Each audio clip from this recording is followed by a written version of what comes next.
સૌરાષ્ટ્ર में भाषण में कहा था, मैं એમ કહેલું કે હું જોઈ શકું છું કે એક સમય એવો આવશે કે મોરબી, જામનગર અને રાજકોટ આ ત્રિકોણ મિની જાપાન બનશે. ત્યારે મારી બહુ મજાક ઉડાયેલી. આજે હું મારી આંખો સામે હકીકત જોઈ રહ્યો છું. हमें धोलेरा स्पेशल इन्वेस्टमेंट रीजन पर भी बहुत गर्व है. आज ये शहर मॉडर्न मैन्युफैक्चरिंग का बहुत बड़ा केंद्र बन रहा है. धोलेरा में भारत की पहली सेमीकंडक्टर फैब्रिकेशन फैसिलिटी तैयार हो रही है. ये रीजन फ्यूचर टेक्नोलॉजी के लिए अर्ली मूवर एडवांटेज दे रहा है. यानी आपका इन्वेस्टमेंट बढ़ाने के लिए इस क्षेत्र में जमीन पूरी तरह तैयार है. इंफ्रास्ट्रक्चर रेडी है, पॉलिसी प्रेडिक्टेबल है और विजन लॉन्ग टर्म है. साथियों, सौराष्ट्र और कच्छ भारत की ग्रीन ग्रोथ का, ग्रीन मोबिलिटी का और एनर्जी सिक्योरिटी का भी एक बड़ा हब बन रहा है. कच्छ में 30 गीगावाट कैपेसिटी का रिन्यूएबल एनर्जी पार्क बन रहा है. ये दुनिया का सबसे बड़ा हाइब्रिड एनर्जी पार्क होगा. आप कल्पना कर सकते हैं, यह पार्क पेरिस सिटी से भी 5 गुना बड़ा है. यानी इस क्षेत्र में क्लीन एनर्जी एक कमिटमेंट के साथ साथ कॉमर्शियल स्केल रियलिटी भी है. आप सभी ग्रीन हाइड्रोजन के पोटेंशियल से परिचित हैं. भारत में इस दिशा में अभूतपूर्व स्पीड और स्केल पर काम चल रहा है. यहां कच्छ और जामनगर ग्रीन हाइड्रोजन प्रोडक्शन के बड़े केंद्र बन रहे हैं. कच्छ में एक विशाल battery energy storage system BESS भी स्थापित किया जा रहा है. यानी रिन्यूएबल एनर्जी के साथ ग्रिड स्टेबिलिटी और रिलायबिलिटी भी एंश्योर की जा रही है. साथियों, कच्छ और सौराष्ट्र का एक और बहुत बड़ा सामर्थ्य है, यह रीजन भारत के वर्ल्ड क्लास पोर्ट से लेस है. भारत के एक्सपोर्ट का बहुत बड़ा हिस्सा यहीं से गुजरता है.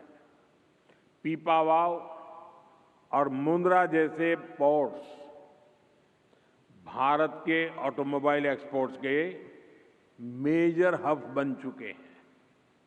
पिछले वर्ष गुजरात के पोर्ट से करीब 2.25 लाख व्हीकल्स एक्सपोर्ट हुए हैं. लॉजिस्टिक्स ही नहीं, यहां पोर्ट लेड डेवलपमेंट के हर एस्पेक्ट में इन्वेस्टमेंट की अनंत संभावनाएं हैं. इसके साथ ही गुजरात सरकार फिशरीज सेक्टर को भी विशेष प्राथमिकता दे रही है. फिशरीज इंफ्रास्ट्रक्चर पर यहां बड़े पैमाने पर काम हुआ है. सी फूड प्रोसेसिंग से जुड़े इन्वेस्टर्स के लिए यहां स्ट्रांग इकोसिस्टम तैयार है. साथियों, इंफ्रास्ट्रक्चर के साथ साथ इंडस्ट्री रेडी वर्कफोर्स आज सबसे बड़ी आवश्यकता है. और गुजरात इस मोर्चे पर इन्वेस्टर्स को पूरी सर्टेनिटी देता है. यहाँ एजुकेशन और स्किल डेवलपमेंट का इंटरनेशनल इकोसिस्टम मौजूद है. गुजरात सरकार की कौशल skill university future ready skill में युवाओं को तैयार कर रही है। ये ऑस्ट्रेलिया और सिंगापुर की यूनिवर्सिटी के साथ कोलैबोरेशन में काम कर रही है। नेशनल डिफेंस यूनिवर्सिटी भारत की पहली नेशनल लेवल डिफेंस यूनिवर्सिटी है।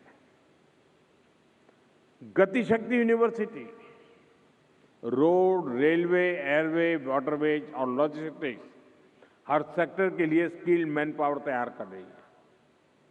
यानी इन्वेस्टमेंट के साथ साथ यहां टैलेंट पाइपलाइन भी एश्योर्ड है। आज ढेर सारी फॉरेन यूनिवर्सिटीज भारत में नए नए अवसर देख रही हैं और गुजरात उनके लिए प्रीफर्ड डेस्टिनेशन बन रहा है। गुजरात में ऑस्ट्रेलिया की 2 प्रमुख यूनिवर्सिटीज अपने कैंपस शुरू कर चुकी है। आने वाले समय में ये संख्या और बढ़ने वाली। साथियों, गुजरात में नेचर भी है, एडवेंचर भी है, कल्चर भी है और हेरिटेज तो है ही है।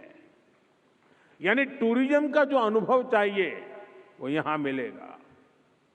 लोथल भारत की 4,500 साल पुरानी समुद्री विरासत का प्रतीक है। यहां दुनिया का सबसे प्राचीन मानव निर्मित डॉकयार्ड मिला है। यहां नेशनल मैरीटाइम हेरिटेज कॉम्प्लेक्स तैयार हो रहा है। कच्छ में आजकल रण उत्सव का आयोजन भी हो रहा है। यहां की टेंट सिटी में रुकना एक अलग अनुभव होता है। साथियों, जो जंगलों का, वाइल्ड लाइफ का शौकीन है उसके लिए गिर फॉरेस्ट में एशियाटिक लायन के दर्शन से बेहतर भला क्या अनुभव हो सकता है। यहां हर वर्ष 9 लाख से अधिक पर्यटक आते हैं। जिसे समंदर का साथ अच्छा लगता है उनके लिए शिवराजपुर बीच है जो ब्लू फ्लैग सर्टिफाइड है। इसके अलावा मांडवी, सोमनाथ, द्वारका में भी बीच टूरिज्म के लिए अनेक संभावना है। यहां पासी में दीव भी है। दीव भी वाटर स्पोर्ट्स का, बीच गेम्स का बेहतरीन डेस्टिनेशन बन रहा है। यानी आप इन्वेस्टर्स के लिए सामर्थ्य से, संभावनाओं से भरा ये पूरा क्षेत्र है। आप जरूर इसका पूरा लाभ उठाइए। और मैं बहुत पहले से कहता आया हूं, अगर आप देरी करें तो मुझे दोष मत देना। सौराष्ट्र कच्छ में आपका हर निवेश गुजरात के विकास को गति देगा, देश के विकास को गति देगा। और सौराष्ट्र की ताकत, अभी रवांडा के हाई कमिश्नर बता रहे थे कि मैं जब रवांडा गया तो मैंने 200 गाय वहां गिफ्ट की थी। ये 200 गाय हमारी गिर गाय थी।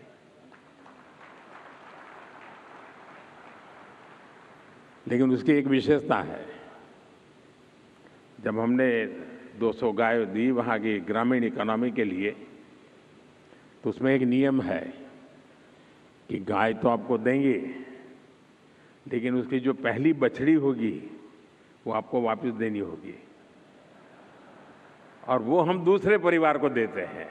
यानी इन दिनों वो 200 गाय से शुरू हुआ, हजारों परिवारों के पास गाय पहुंच चुकी है। रवांडा की ग्रामीण इकोनॉमी को बहुत बड़ी ताकत दे रही है और हर घर में गिर गाय नजर आ रही है। ये है मेरा सौराष्ट्र। साथियों, आज का भारत विकसित होने के लक्ष्य पर तेजी से काम कर रहा है और हमारे इस लक्ष्य की प्राप्ति में रिफॉर्म एक्सप्रेस की बहुत बड़ी भूमिका है। रिफॉर्म एक्सप्रेस यानी हर सेक्टर में नेक्स्ट जनरेशन रिफॉर्म। जैसे अब से कुछ समय पहले ही देश ने नेक्स्ट जनरेशन जीएसटी रिफॉर्म लागू किए थे। हर सेक्टर पर इसका अच्छा असर दिखा। विशेष रूप से हमारे एमएसएमईज को बहुत फायदा हो रहा है। रिफॉर्म एक्सप्रेस पर सवार भारत ने बहुत बड़ा रिफॉर्म इंश्योरेंस सेक्टर में किया गया है। भारत ने इंश्योरेंस सेक्टर में 100% एफडीआई को मंजूरी दे दी है। इसे